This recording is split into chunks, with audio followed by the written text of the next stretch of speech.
मैं एक गृह प्रवेश के पूजा में गया था और वहां पंडित जी पूजा करा रहे थे। पंडित जी ने सबको हवन में शामिल होने के लिए बुलाया और सबके सामने हवन सामग्री रख दी गई। पंडित जी मंत्र पढ़ते और कहते स्वाहा।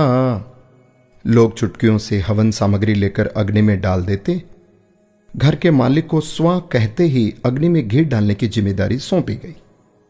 हर व्यक्ति थोड़ी सामग्री डालता, इस आशंका में कि कहीं हवन खत्म होने से पहले ही सामग्री खत्म न हो जाए।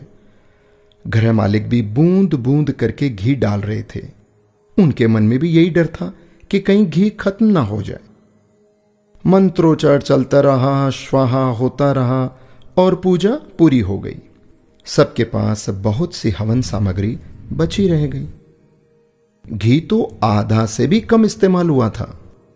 हवन पूरा होने के बाद पंडित जी ने कहा कि आप लोगों के पास जितनी सामग्री बची है उसे अग्नि में डाल दें। गृह स्वामी से भी उन्होंने कहा कि आप इस घी को भी कुंड में डाल दें। एक साथ बहुत सी हवन सामग्री अग्नि में डाल दी गई। सारा घी भी अग्नि के हवाले कर दिया गया। पूरा घर धुएं से भर गया। वहां बैठना मुश्किल हो गया। एक एक करके सभी कमरे से बाहर निकल गए। अब जब तक सब कुछ जल नहीं जाता, कमरे में जाना संभव नहीं था। काफी देर तक इंतजार करना पड़ा, सब कुछ स्वाहा होने के इंतजार में। दोस्तों, मेरी कहानी यहीं रुक जाती है। उस पूजा में मौजूद हर व्यक्ति जानता था कि जितनी हवन सामग्री उसके पास है उसे हवन कुंड में ही डालना है, पर सभी ने उसे बचाए रखा कि आखिर में सामग्री काम आएगी या खत्म ना हो जाए। दोस्तों, ऐसा ही हम सब लोग करते हैं। यही हमारी फितरत है।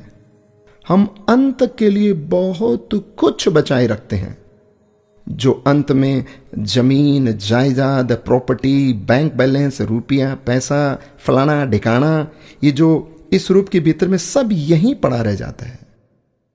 जिंदगी की पूजा खत्म हो जाती है और हवन सामग्री बची रह जाती है। हम बचाने में इतने खो जाते हैं कि ये भी हम भूल जाते हैं कि सब कुछ होना हवन कुंड के हवाले ही तो है।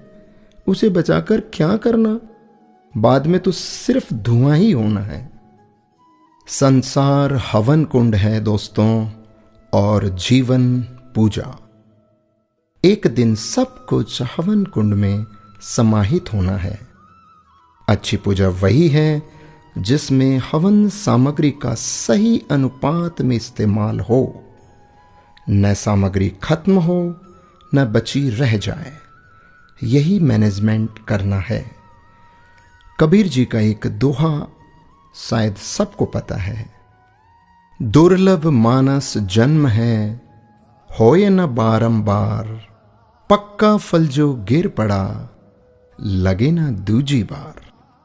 दोस्तों, ये मनुष्य जन्म बार बार नहीं मिलेगा, तो क्यों ना हम समय का, पैसों का, अपनी सोच का और अच्छे कार्य करके इसका सही सदुपयोग और इस्तेमाल करें। राधे राधे।